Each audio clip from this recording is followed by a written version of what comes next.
The important thing here is not only the game that's being played, but the fact that they're playing on the sacred cricket field.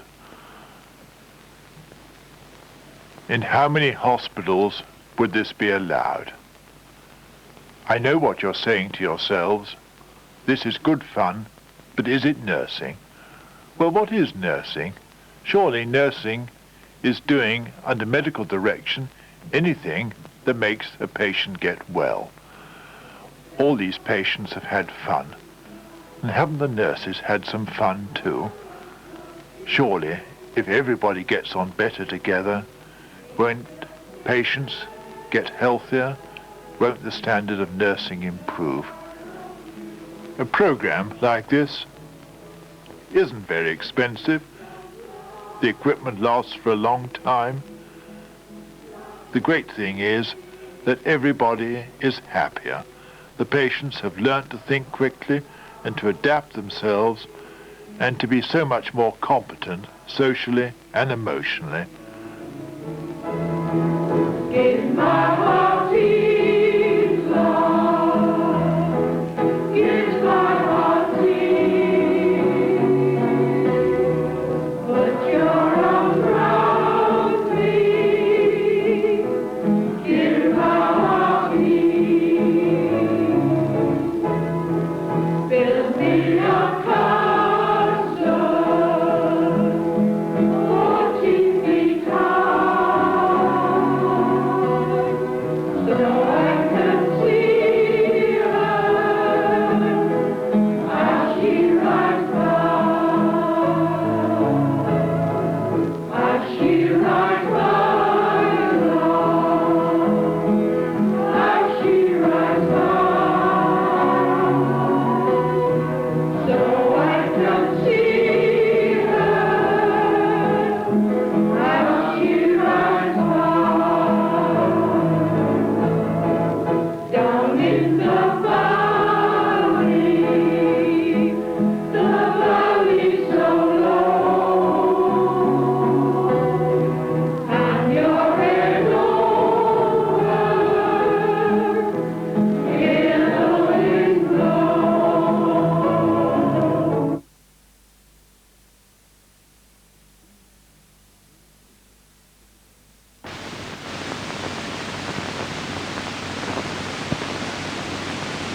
We aren't at all pleased with the way in which we are treating long-stay schizophrenics.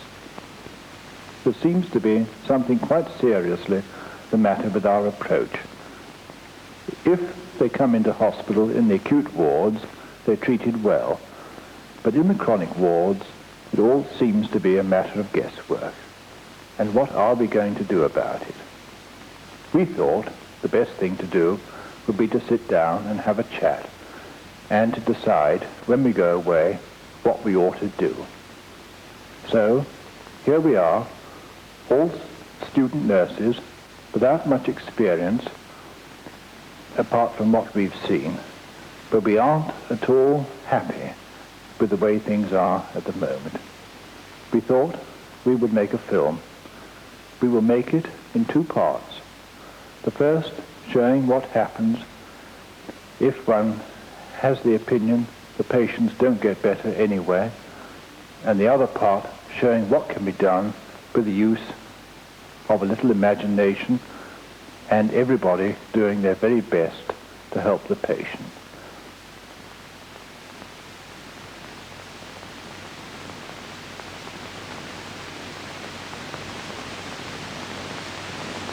We also thought we would try and explain why patients get hallucinations and why they become deluded. Because we don't believe that the things we are told about patients with hallucinations and delusions is true. We don't believe in imaginary voices and in people seeing things. We think there must be a common sense explanation.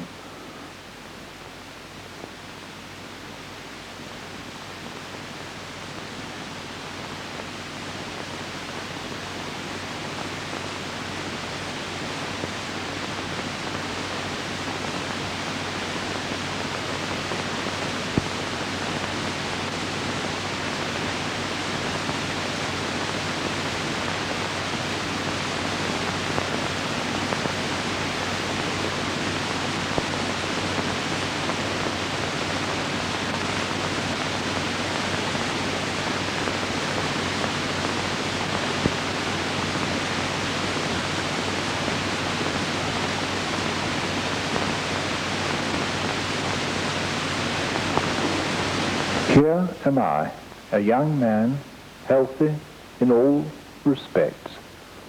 I'm going out to work, and all appears to be quite well in my life. I've got a good girlfriend. We're hoping to be married soon. And yet, I am on the point of developing a schizophrenic illness. No one knows precisely when my illness began, but although I appear to be quite well now, I think that probably I have within me the initial signs and symptoms of that illness, and they are just waiting for something to go wrong before the florid signs appear.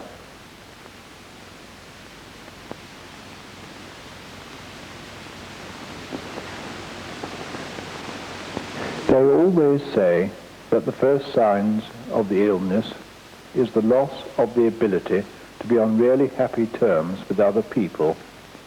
They say it is hard when you're ill to love people and to enjoy things.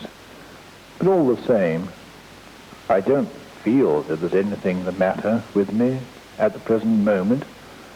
I enjoy being at home with my family. I like playing with the baby. In fact, I feel that I'm very happy. We used to go for cycle rides at weekends and take our lunch, and generally we would go down to the river and have a walk and sit and think and talk about the future. I don't know why we liked going down to the river. I suppose it was because I was born near the sea, and of course it was quiet down there and no one interrupted us, and really it was rather beautiful.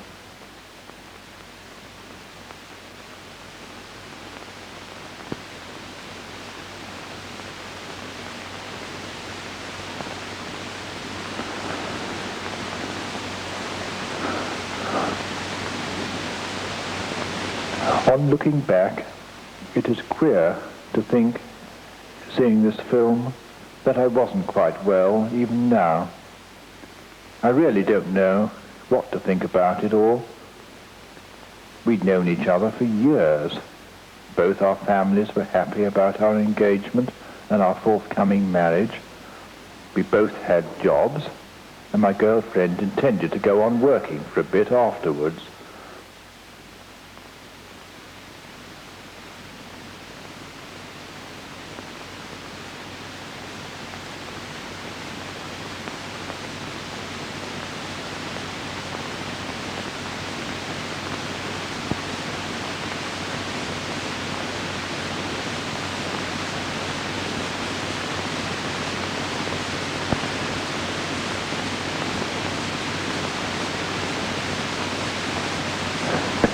My girl was very fond of sketching, and one evening we were looking through things and she showed me a sketch she'd done for a local amateur dramatic company who were doing a play, something about a West African devil. Well, it did upset me. I can't tell you why. It gave me a peculiar feeling, the like of which I've never had before. Although I've had a great many worse since then, it just appeared to be meant for me, this sketch. It was a personal picture, quite indescribably horrible.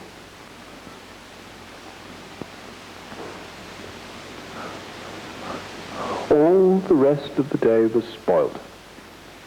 We went to our usual pub, but I wasn't able to enjoy being there.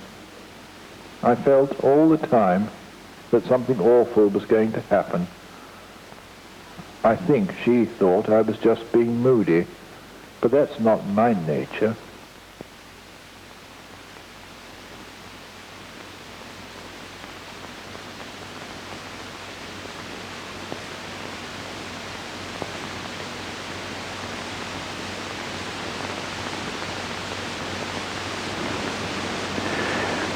Do you see that fellow there? I don't think he really upset my glass on purpose, but I did think so at the time. You'll see him again later. He played a very big part in my illness. She was a bit fed up with me. I went home that night, and nothing they could do made me feel any better. They were very kind to me, but I knew something awful was going to happen.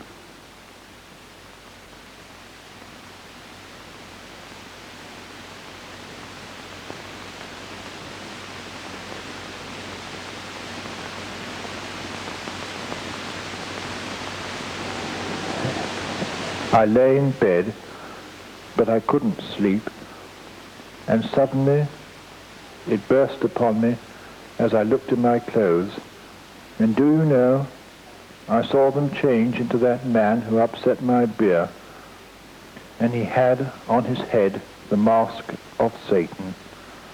I ran out of the room and into the house. They couldn't do anything with me. They couldn't calm me down, and they sent for the doctor, and I went to hospital.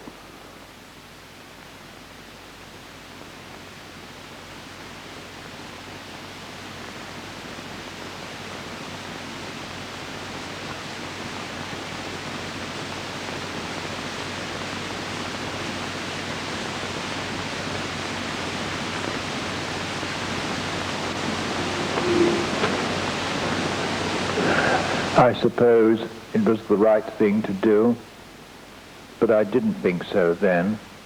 But I wasn't able properly to understand what was happening.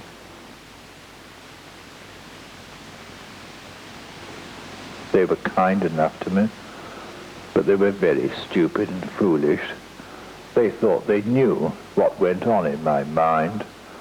They asked me questions, and I just told them what I wanted to tell them. My thoughts were private. No one else had any right to know them.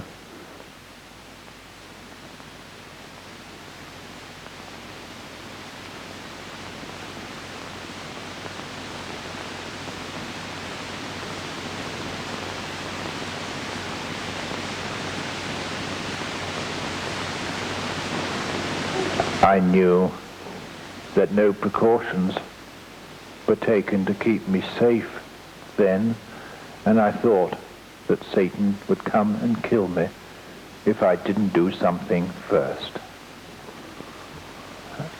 I hadn't heard voices telling me to do this.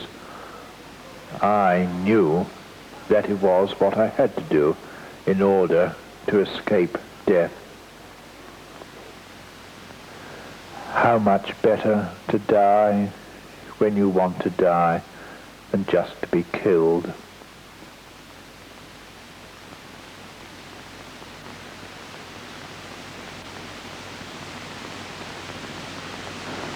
They moved me over to the chronic ward. I'd heard about the chronic ward in the admission unit. The other patients had talked about it, and the nurses had told me that if I didn't behave, I'd have to go there.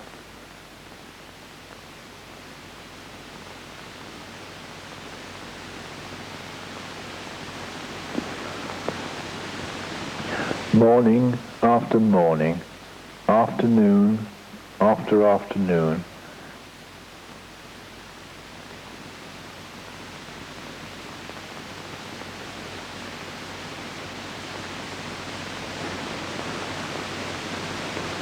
caged in and fed as though we were animals. I didn't know what went on in the others' minds. I had my own thoughts, my own problems.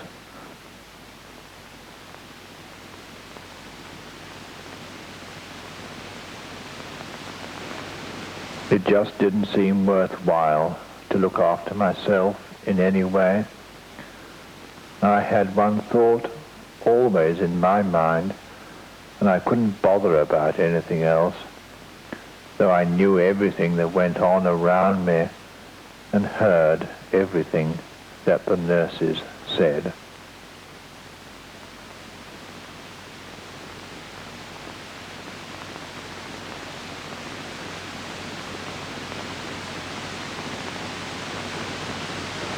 See that female nurse?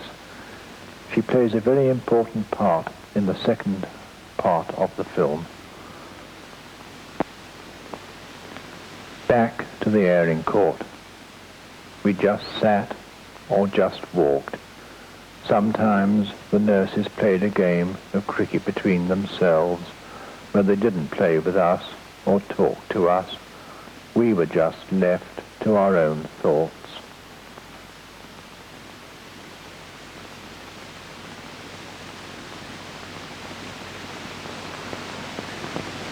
The nurses didn't do any work in the wards. They came to have a quiet time. Do you see him there on the left? When I looked at him, I used to see him changing into Satan. He really did change into Satan. He was going to kill me. Can you wonder that I attacked him? You can't blame me, can you? I had to do it.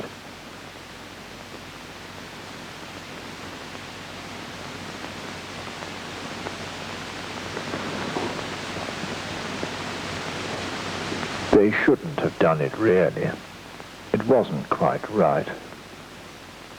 But they say in hospital that if you attack a nurse, the others will pay you back.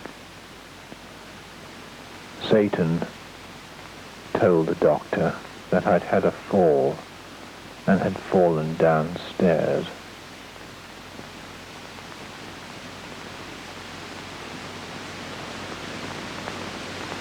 My girl came to see me. Day after day, they told her, he's too ill to be visited.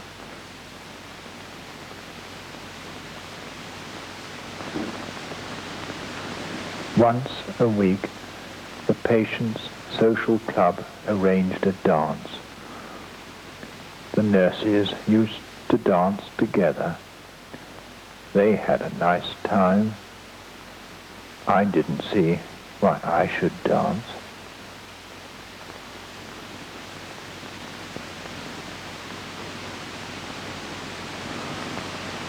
I could see that she was ill.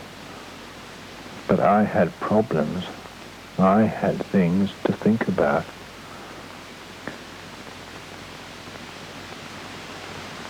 I wondered how I could escape my fate. Ideas were coming to my mind as to what else I could do. Up and down.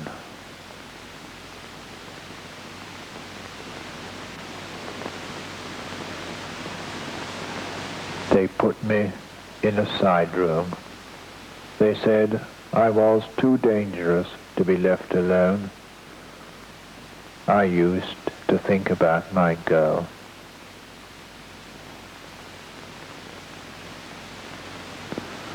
They were very good nurses. They knew how to deal with patients. They had no problems. They learned quicker than I did how to cope with life.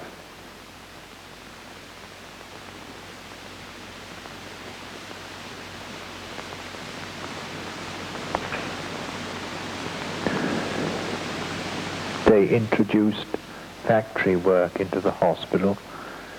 We worked nearly 30 hours a week and got paid 12 shillings for it. Just enough for cigarettes. You can't imagine the boredom of it. Every morning, every afternoon, just the same task. Everyone had to do what he had been taught to do. No variety. We wondered who made the money.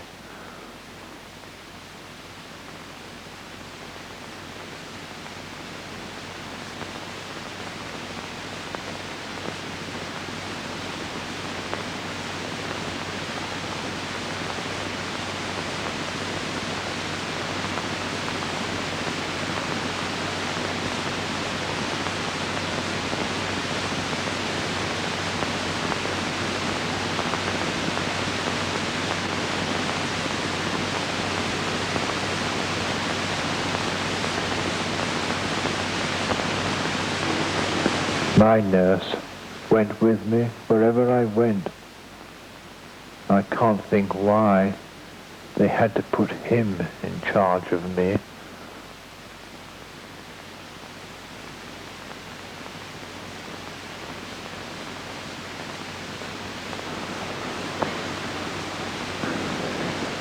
The nurses knew how to deal with me, but I was not a fool.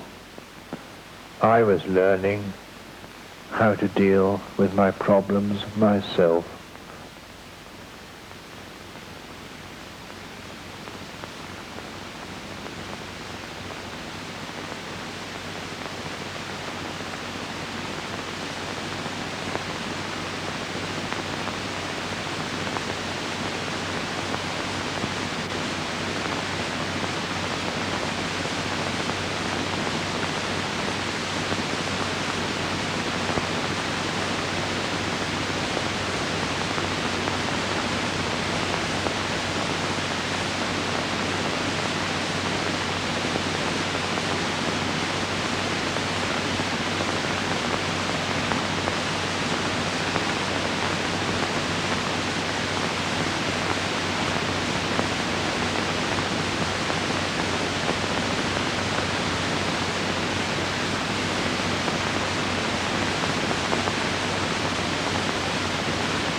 Yes,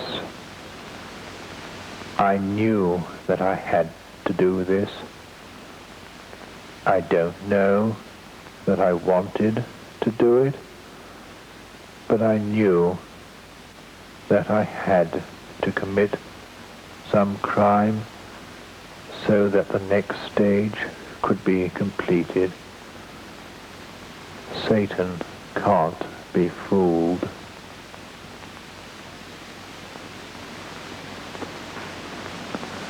I laughed when the car stopped. I told the driver I was hitchhiking to town. I'd been offered an interview for a better job. I knew I hadn't got much time left, but with a car at my service, I felt that I had enough to do what I wanted to do.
I was quite sorry for the mother and the baby, but not really, because what you have to do, you have to do.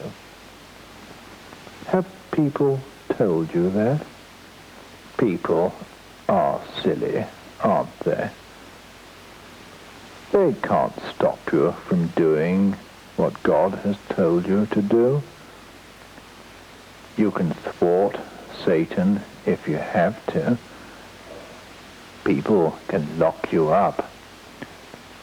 But you have to do what you have to do. You just have got to do it. But it does seem a pity.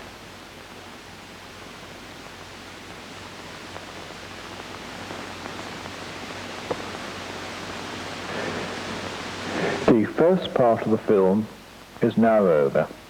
Here is the other way of dealing with a chronic patient.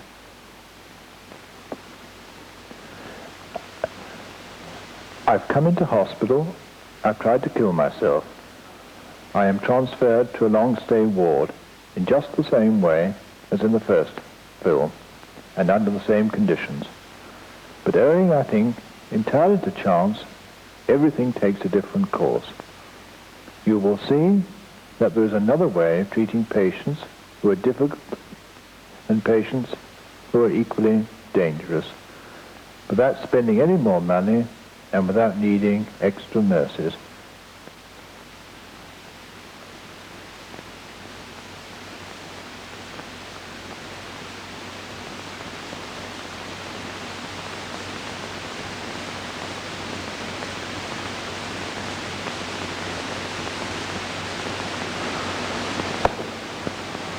Up and down, up and down.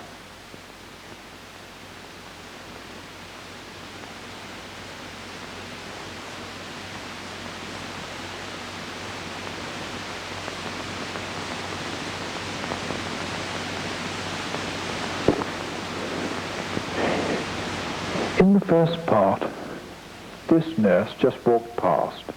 Here, for some reason, she stopped and spoke to me. I hadn't intended to reply, but I felt I could trust her. She asked me to show her what I was doing, and because she could get more out of me than the male nurses had been able to do, she wondered whether it wouldn't be a good thing to have some female nurses working in the male wards, and of course the other way round too.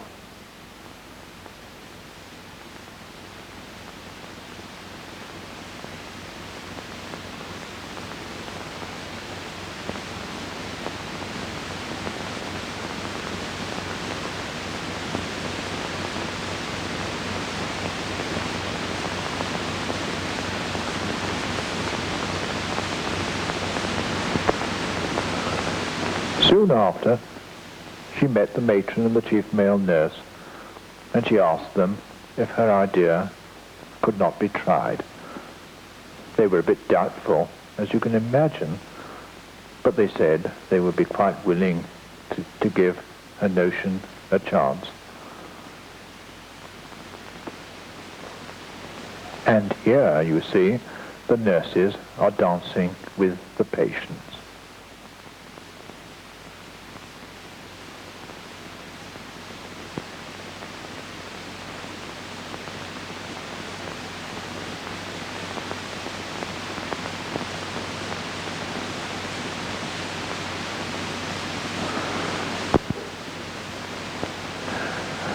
I was still able, at times, to see the mask of Satan upon this nurse, but most of the time he was quite friendly.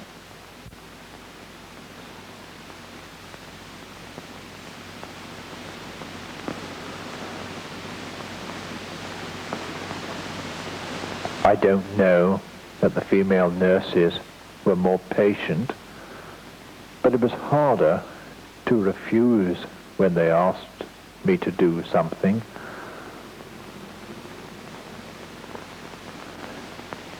They thought perhaps we could be trusted with tools, and really It did make life more interesting.